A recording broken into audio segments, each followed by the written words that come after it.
आपण सभिंकु मोर नमस्कार। तेबे सांग माने आजिर एही भिडियोटी आपण मानक पई बहुत जरूरी अटे। आज्ञा हाँ, दयाकरी एही भिडियोटी को शेष पर्यंत निहाती देखंतु। भणजा को निज घरे रखिले मंगल होइथाय, किंतु मामू को घरे रखिले तार विपरीत होइथाय। रातिरे शोइबा बेले मुंड पाखरे दौड़ी किंबा लुण पात्र रखंतु नाही। घरर दक्षिण कांथरे घंटा रखंतु। अचल घंटा घरे रखंतु नाही एवं घंटार समय आगकू रखंतु। गोटिए हाथ उठाई भगवान किंबा मनीष काहारी को नमस्कार करिबा उचित नुहे। हाथ जोड़ी नमस्कार करंतु किंबा जदि हैंडल धरिछंती तेबे मुंड तळकू करि दियंतु। खाई सारिबा परे हाथर पछपटकू चाटंतु नाही, आग पटकू चाटंतु। घर भितरे नख काटंतु नाही। नख काटिबा बेले बारंडा किंबा बाहारे नख काटंतु। केवल ठाकुर घर छड़ा अन्य घरे महाभारत बही बा महाभारत युद्धर फोटो रखंतु नाही। प्रत्येक मासरे गोटिए थर द्वितीय चंद्र दर्शन करंतु, शुभ फल मिलिबो। आज्ञा बारंबार धनहानि हेउथिले जे कोनसी बुधवार रे किन्नर मानकू सबुज वस्त्र दान कले शुभ फल मिलिथाए। सांग माने दुआर मुहरे बसा जाइथिबा कलश तंबा किंबा पित्तलर न होई जदि माटी कलश होइथाए ताहा हेले शुभ फल होइथाए। एपरि स्थान रे बसंतु जेउठारे कि केही उठिबाकू कहिबे नाही, आउ एपरि कथा कहंतु जेमिति कि केही मिछुआ बोली कहिबे नाही।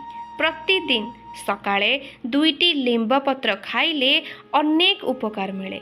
रातिरे पिता दही साग खाइबे नाही एवं पइड पानी पीबे नाही, यह स्वास्थ्य पाई खराब होइथाए।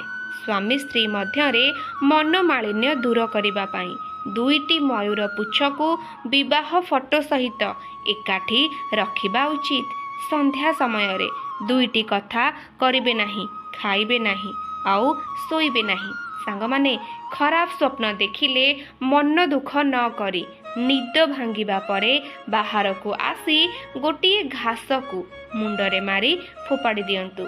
रुमाल लुहारे तैयारी जिनिस, धारुआ जिनिस, जल संपर्कित जिनिस काहारी को उपहार दियंतु नाही। सांग माने बुझी पारिले, रुमाल आउ लुहारे तैयारी जिनिस आउ धारुआ जिनिस, जल संपर्कित जिनिस काहारी को भी उपहार दियंतु नाही। दीपर मुह पूर्व किंबा उत्तर को रहिले शुभ होइथाए, दक्षिण बा पश्चिम को रहिले अशुभ होइथाए।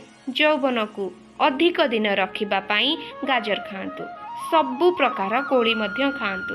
धान मुग गहम मांडिया सोरिष कला राशि को एकाठी कपड़ा रे बांधी सबु रूम रे थोइले शुभ फल मिलिथाए। सांग माने बिछा को केबे मारिबे नाही।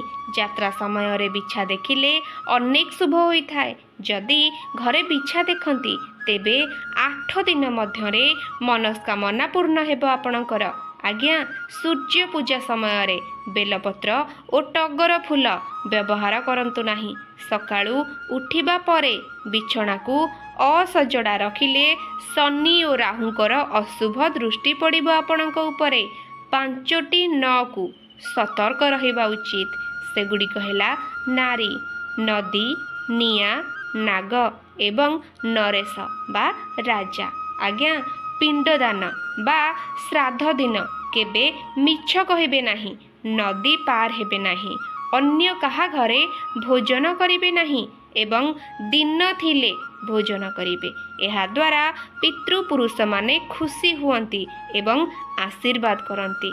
सांग माने पितृपुरुष मानकर फोटो दक्षिण किंबा पश्चिम दिगरे कांथरे न लगाई उत्तर दिग कांथरे लगांतु। उत्तर दिगर कांथरे फोटो लगाइले तांको मुहटी दक्षिण दिग आड़कू रहिबो। एथिरे आपणकर मंगल हेबो। पोड़ी जाइथिबा वस्त्र पिंधिबा उचित नुहे, यह मने रखंतु। जातकरे काल सर्प दोष थिले किंबा विवाह विलंब हेउथिले गाधोइबा परे कर्पूर रखिले शुभ फल मिलिथाए। ସାଙ୍ଗମାନେ, ଦେବ କାର୍ଯ୍ୟରେ ପୁରୁଷମାନେ ନଡ଼ିଆ ଭାଙ୍ଗିବା ଉଚିତ। ରାହୁର ଖରାପ ଦିଶା ଚାଲୁଥିବା ସମୟରେ ଘରକୁ ଆସୁଥିବା ଅତିଥିଙ୍କୁ ଥଣ୍ଡା ପାଣି ପିଇବାକୁ ଦେଲେ ଶୁଭ ଫଳ ମିଳିଥାଏ। ଆପଣଙ୍କ ପୁଅ କିମ୍ବା ଝିଅର ପ୍ରତ୍ୟେକ ଜନ୍ମଦିନରେ ତାକୁ ଖସା ତେଲ ଲଗାନ୍ତୁ ଏବଂ ଖସା ଲଡ଼ୁ ଖାଇବାକୁ ଦିଅନ୍ତୁ। ଏହା କରିବା ଦ୍ୱାରା ତାର ସବୁ ବିଘ୍ନ କଟିଥାଏ। ଘିଅର ଦୀପକୁ ଡାହାଣ ହାତରେ ଏବଂ ତେଲର ଦୀପକୁ ବାମ ହାତରେ ଲଗାଇଲେ ଶୁଭ ଫଳ ମିଳିଥାଏ। ଗୃହର ଦକ୍ଷିଣ ବା ଡାହାଣ ପାର୍ଶ୍ୱରେ ତୁଳସୀ ଚଉରା ରଖନ୍ତୁ ଏବଂ ଯାତ୍ରା ସମୟରେ ତୁଳସୀ ମୂଳର ମାଟି ନିଜ ମଥାରେ ଲଗାନ୍ତୁ। ସାଙ୍ଗମାନେ, ସୋମବାର ଗାଈ ଗୋରୁ ବିକ୍ରି କରନ୍ତୁ ନାହିଁ। ମଙ୍ଗଳବାର ଯାନବାହନ ବିକ୍ରି କରନ୍ତୁ ନାହିଁ। ଗୁରୁବାର ଜମିବାଡ଼ି ବିକ୍ରି କରନ୍ତୁ ନାହିଁ। ଏହାଦ୍ୱାରା ଆପଣଙ୍କର ଅମଙ୍ଗଳ ହୋଇଥାଏ। 16 ବର୍ଷଠାରୁ 60 ବର୍ଷ ପର୍ଯ୍ୟନ୍ତ ନାରୀମାନେ ରାତିରେ ଶୋଇବା ବେଳେ କେଶ ଖୋଲା କରି ଶୋଇବା ଉଚିତ ନୁହେଁ। ଆଣ୍ଠୁଗଣ୍ଠି ବିନ୍ଧା ହେଉଥିଲେ ଚାରେ ଅଦା ପକାଇ ପିଅନ୍ତୁ ଏବଂ ଦିନରେ ଖାଇବା ବେଳେ 5ଟି ଲବଙ୍ଗ ଖାଆନ୍ତୁ। ବସିକି ପାଣି ପିଅନ୍ତୁ।